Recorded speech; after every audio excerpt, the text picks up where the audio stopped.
Get down. Down in front.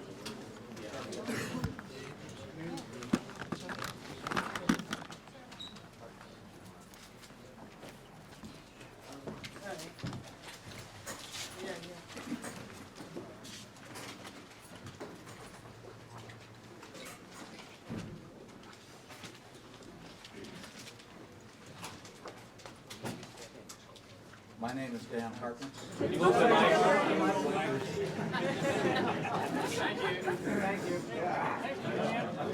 My name is Dan Hartman. I'm the Deputy Director of the Bureau of Alcohol, Tobacco, and Firearms. I'm going to make a brief statement. We each are going to make a brief statement, and then we'll open it up to questions. Approximately 9 months ago, ATF, in conjunction with state, local, county authorities, opened an investigation regarding federal firearms violations by a group of individuals occupying a compound approximately 10 miles northeast of Waco, Texas. The group is identified as the Branch Davidian. On February 25, 1993, a federal search warrant was issued. Prior to the execution of these warrants, exhaustive planning and training was conducted in preparation for the execution of these warrants.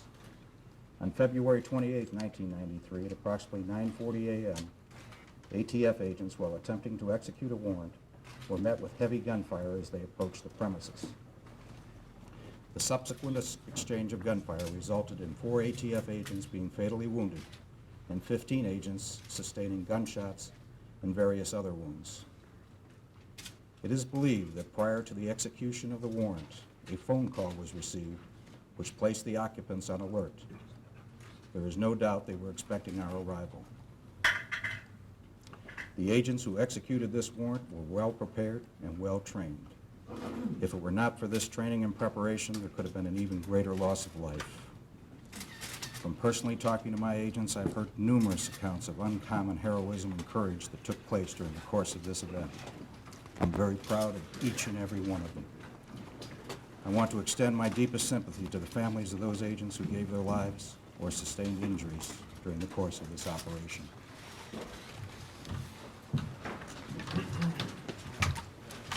My name is Jeff Jamar. I'm the Special Agent in charge of the FBI in the San Antonio Division, and I'm the Special Agent in charge of FBI operations here in Waco. What I'll do, I'll read a short statement, and then Mr. Hartman and I will be able to respond to some questions. Could you spell your name? It's J-A-M-A-R. First name is Jeff. We're here because David Koresh and his followers killed 4 ATF agents while they were attempting to serve a lawful warrant. Following this tragic incident, the ATF requested FBI support. We responded with necessary personnel and equipment. The area is a crime scene. The goal is to resolve this situation ultimately in federal court with no further bloodshed. The team effort is has total cooperation and involvement of ATF, state and local authorities, and the Waco and the Clinton County community. I want to remark how much the community has responded to us. I'm going to read now is the progress of negotiations, all the activity that went on yesterday.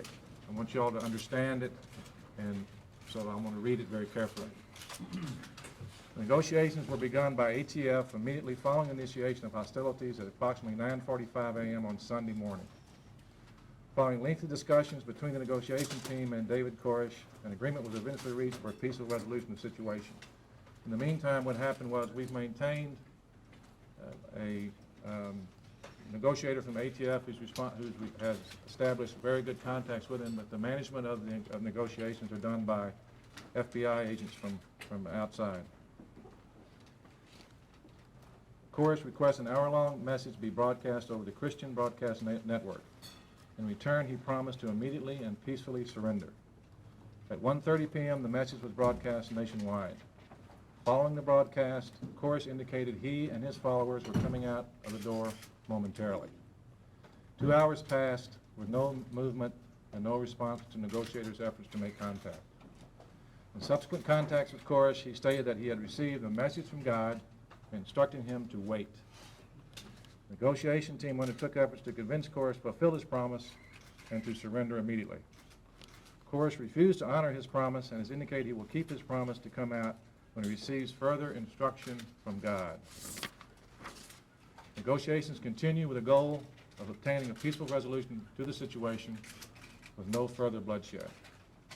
A total of 18 children and 2 women have been released through negotiations. During discussions to implement the surrender plan, requests were made for specific count of people remaining inside the compound. Corish indicated that 20 children, 47 women, and 43 men inside. Okay, that's the conclusion regarding the negotiations. We will attempt to have briefings daily, and I like to think we can, Dan and I have talked about it twice daily, okay? But operational concerns such as yesterday afternoon, you can understand why we weren't prepared to discuss. We were hopeful of discussing the conclusion yesterday afternoon. That may preclude us from doing this every day. But I promise you, we will make an effort to at least have one briefing a day. I want to thank you. We're the ones that requested that you move back from your, I know that was a huge undertaking to move back. The point of that was to get you out of harm's way. And your adherence by your various stations and networks that have aircraft, your adherence to the FAA 5-mile rule is critical to us. Not only is it a legal obligation by you and to keep your licenses and everything else to fly, it is to be very provocative. And so you could do us great harm in our ability to resolve this by exceeding that. You've been just terrific so far. Okay, we're ready to answer questions now. Jeff, can you tell us? Please, go Mr. ahead. DeMar, you had indicated that it appeared that the cult was tipped off with a phone call of some sort. Can you give us a little bit more I did not information on indicate that. All Mr. right, Hartman Mr. answered it. Hartnett, that the cult had been tipped off by some kind of phone call. Could you confirm the report in today's New York Times that indeed there were federal agents inside the compound for months ahead of time, and give us a little bit about that? I'll tell you as much as I can about it because it's going to involve it involves the investigation itself. What I will say is that there was an ATF agent in the compound shortly before the execution of the warrant. When he left the compound, everything was normal. Children were outside, people were going about their business. While he was there, a phone call was received by the individual, and he began reading scriptures. There was more to it than that, but that was about what occurred. Before the warrant was issued, before the 25th. I'm sorry. Before the 25th? This is within an hour of the warrant being executed, 45 minutes. Who is the phone call from? What is the stop? I can't answer multiple questions at one time. Do you know who the phone call was from? No, we don't. There has been a report that this may have come from the media. Do you suspect it was a media tip-off? We don't have any information on that. We're following up as to where the phone call did come from. What We would happen to don't. somebody who did that? What would they be liable for? It would depend what the U.S. Attorney says, if they would be liable for obstruction of justice or other federal. I can only answer one question at a time. Just how hopeful were you that yesterday's tape would end the ordeal? Well, we were all very hopeful. We thought that yesterday, if we could conclude this without any further bloodshed or anyone else being hurt, we thought it was going to end. What is Mr. Mr. Corish's Jamar, condition? can you tell us, in the negotiations, in talking with Corish, have you any indication how many people in the compound are dead? How many are wounded? What their condition is?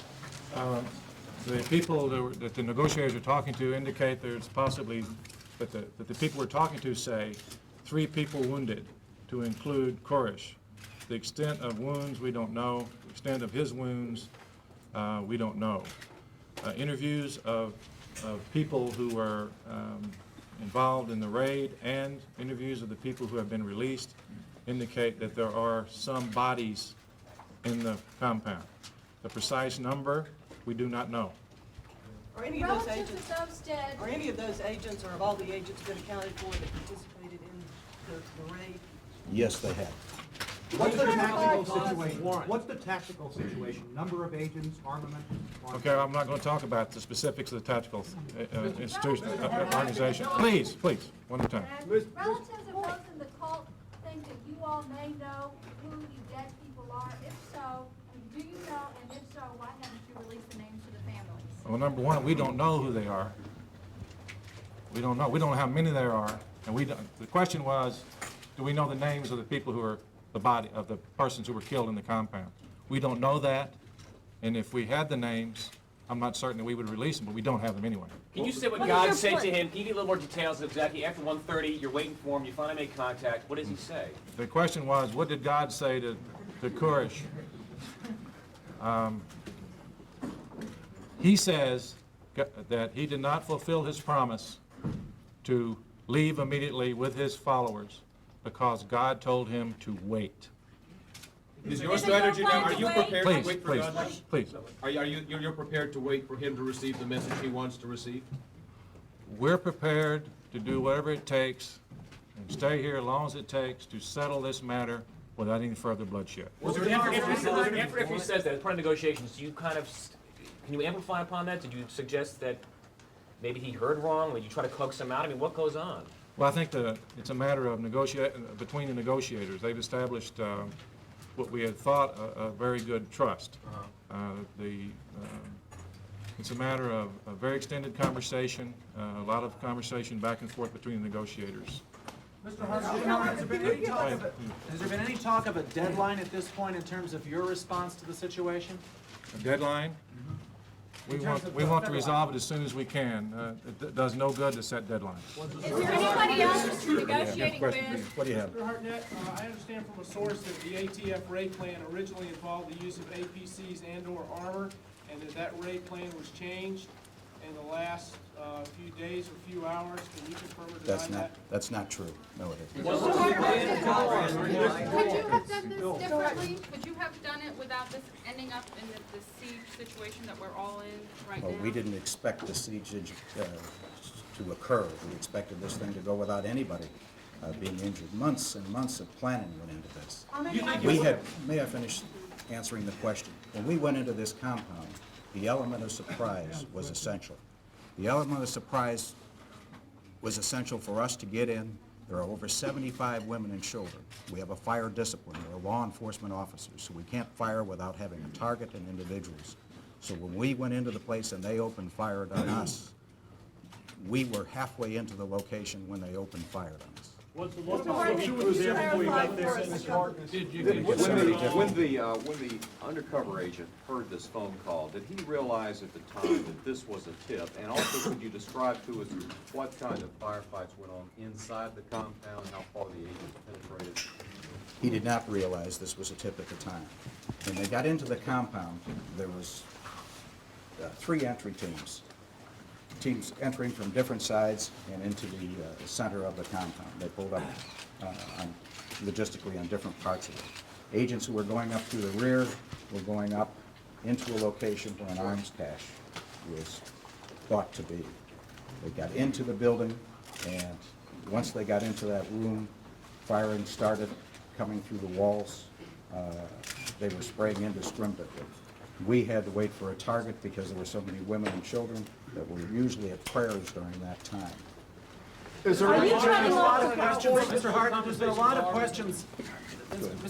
a lot of questions by people asking why wasn't Mr. Koresh arrested at some alternate site? He goes to gun shows, we're told, which the ATF monitors. We've been told he goes jogging. Why wasn't that done instead of this kind of He hasn't approach? left in months. He decided, God had told him that he should stay there, not leave the compound, and we've been told, I don't have the exact time when he stopped not going out any longer. The social workers had gone in there because of the children from time to time, and he had told them that he wasn't going out. There's a very large British community with... Please. Is there only one negotiator who is now keeping up these conversations, and how frequent are those conversations? The negotiating is done by a team with shifts. There's a manager or supervisor of each shift. There's several people involved in the negotiations. There's a primary negotiator during each shift because of relationships, but they are supported by several other people, to include people from the Austin Police Department, from the Clinton County Police. I don't want to leave anybody out here. There's several other, Department of Public Safety. There's a lot of people there providing that support, but it's done in shift. Nobody could hold up with one person. Thank you. There's a very... The United States INS have gotten together, and I think everyone... How, or are you also talking with other followers, and if so, who? I'm not going to identify the other followers, but there's Koresh, as he likes to be called. And Schneider? at least 3 or 4 to include. Why did you go in at all if the day before you went in, the local newspaper reported? As the weapons fire was coming, could be heard from time to time. Inside the compound. Believed he was wounded. That was not accidental. We made sure that you could stop. Sir, there was in advance. After we got in, there were 2 vehicles that were on the road. Mr. Hart, you think The 2 Broncos that were parked a half a mile away. We don't know who they were with. There's 2 questions here. Let me just so we can all get. To define entrance by y'all? We don't have any information like that, but we always are prepared for such a thing in the event that it would happen. Let's do this where we can.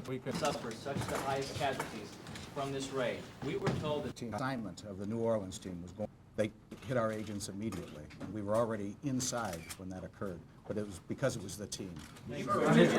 Are you aware if there are any tunnels? There's been a report that a Huey helicopter. How does that work? The question is, are we in constant contact with the people and how intermittent is the contact? The contact is done by telephone. No, we don't anticipate. Going in and calls coming out. We are seeing and why they're there. The question is, they're seeing, Operational asset. the question is, are we getting any help from the military? Let us answer questions here, please. Were concussion grenades set up before the gunfire started? No. You talked about the element of surprise. No, not that I know of. And just for you, given that God is entered into the negotiations, how does this compare to other negotiations? Isn't that an unusual? Taking his own life. They requested food and our supplies. They have not. Our impression is that they're very self-sufficient. Mr. Hart, what about the women? Were they charged? Mr. Hart, a follow-up for you if I could, sir. Do you people believe that Koresh is actually talking to God? Koresh believes he's talking to God. So you've interviewed 3 adults. Sir, is the compound in any way booby-trapped? And can you describe what your undercover agent reported to you in the way of weaponry that you expected to find inside the compound? I'm not going to get into the investigation itself because it's a part of the complaint that's sealed. But yes, he had seen weapons, and that's... The first part of the question, though, do you think that the perimeter of the compound may be booby-trapped in some way, that there may be explosives set up to try to prevent another entrance by y'all? We don't have any information like that, but we always are prepared for such a thing in the event that it would happen. You've interviewed 3 adults already. Why was the New Orleans crew hit the hardest?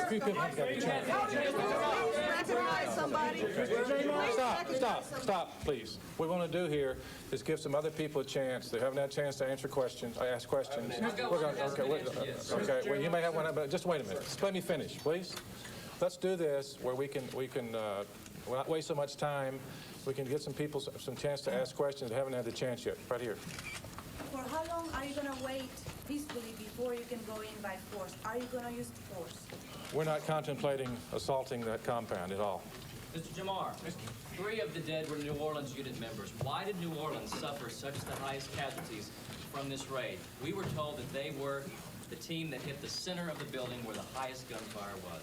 Why did the 3 New Orleans agents, there were 12, I understand 7 were shot. Why did New Orleans suffer such high casualties? New Orleans is a team.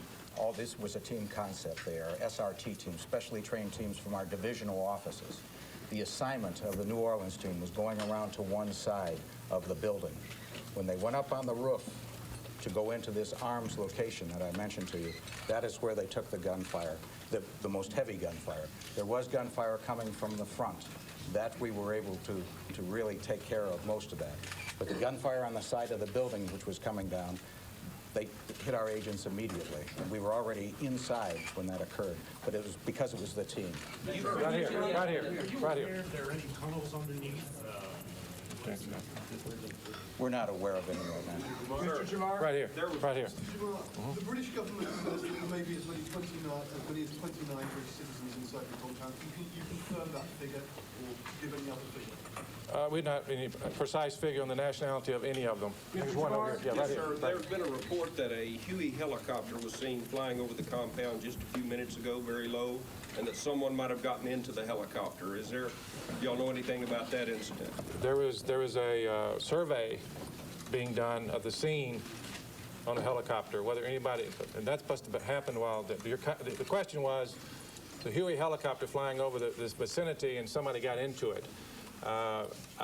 We were going to do a survey of the scene from the air, but whether anybody got out, I can't answer it. Yes, right here. In the negotiations, are you in constant contact with the people inside the compound, or can you explain a little bit about how that works? Do you call and then give them a period to reflect and then call again, or how does that work? The question is, are we in constant contact with the people in the compound on the negotiations, and how intermittent is the contact? The contact is done by telephone. If they call us, we respond. We answer the phone. If we call, let me start over. If there's no contact, if they call us, we immediately answer. There's been several instances where we call them and they let it ring. But that's the basic way of communicating, is by telephone. Yes, it's not a continual thing, sir? Did any of the women or children participate in the firing? That we don't know. That we don't know. Everybody that was identified was men. There's a fellow behind you way in the back. Yes, there are other Davidian sects throughout Texas and the rest of the country. Do you anticipate hitting those? No, we don't anticipate hitting any sect. What we were interested in is federal violations that this particular group were involved in. And we would only go to a location or try to obtain a warrant if there were federal violations. Right here, right here. Thank you, sir.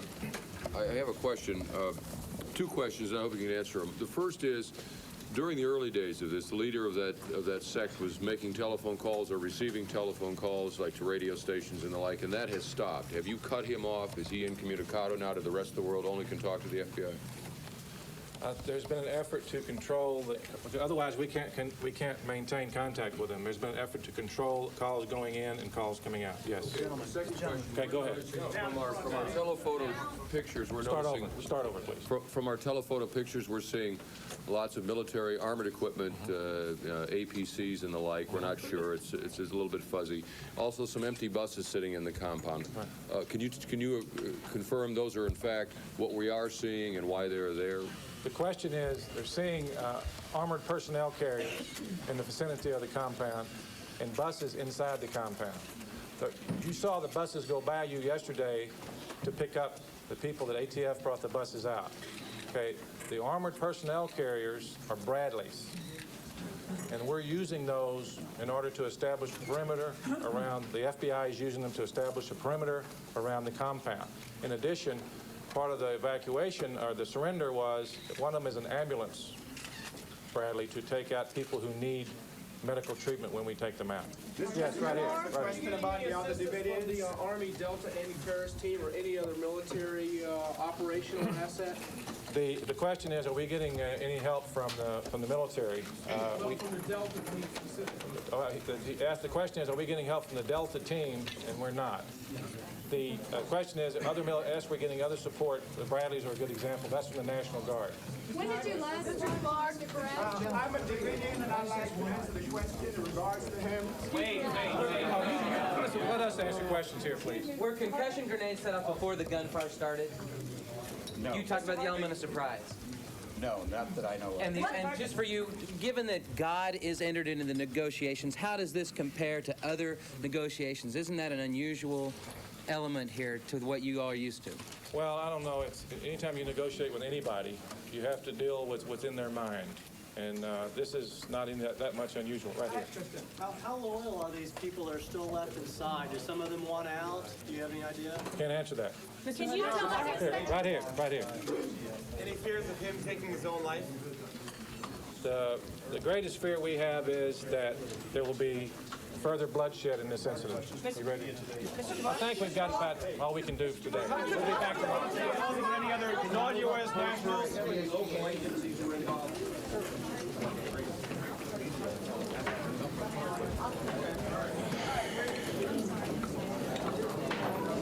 John.